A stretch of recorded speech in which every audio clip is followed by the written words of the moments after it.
এখানে বলা হয়েছে এক ব্যক্তি তার যাত্রাপথের প্রথম অর্ধাংশ ট্রেনে 60 কিমি প্রতি ঘন্টা বেগে, বাকি পথের অর্ধাংশ বাসে 30 কিমি প্রতি ঘন্টা বেগে এবং বাকি পথ সাইকেলে 10 কিমি প্রতি ঘন্টা বেগে ভ্রমণ করেন।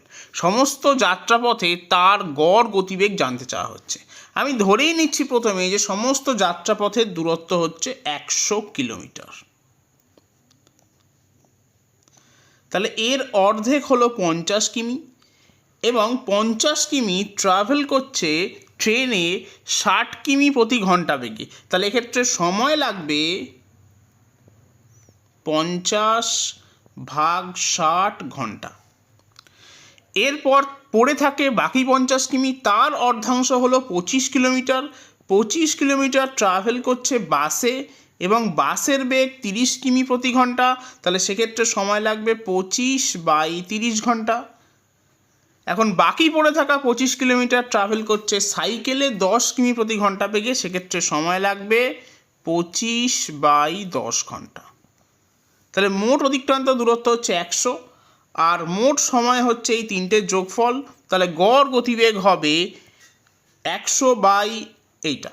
তাহলে এটা সলভ করলে আমি যেটা পাবো তাই হবে আমার উত্তর। এখন প্রথমে আমি এখানে 0 0 কাটছি, যদি 5 দিয়ে কাটি 5 5 25, 5 6 30, 5 6 5 6 যোগ করব, যোগ করলে আমি পাচ্ছি 10 6। এখান থেকে যদি আমি 5 দিয়ে কাটি তাহলে 5 5 25, 5 2 10, 10 6কে আমি আবার কাটছি, তাহলে পাচ্ছি 5 3।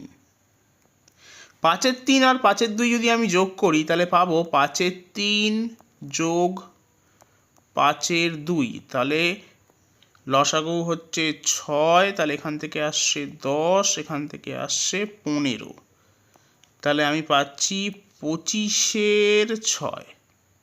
তাহলে আলটিমেটলি আমি পেলাম 100/25/6। এটাকে আমি লিখতেই পারি 100 × 6/25। 25 দিয়ে কাটছি 100কে, পাবো 4, তাহলে পাচ্ছি 24। তাহলে গড় গতিবেগ হবে অপশন বি 24 কিমি প্রতি ঘন্টা।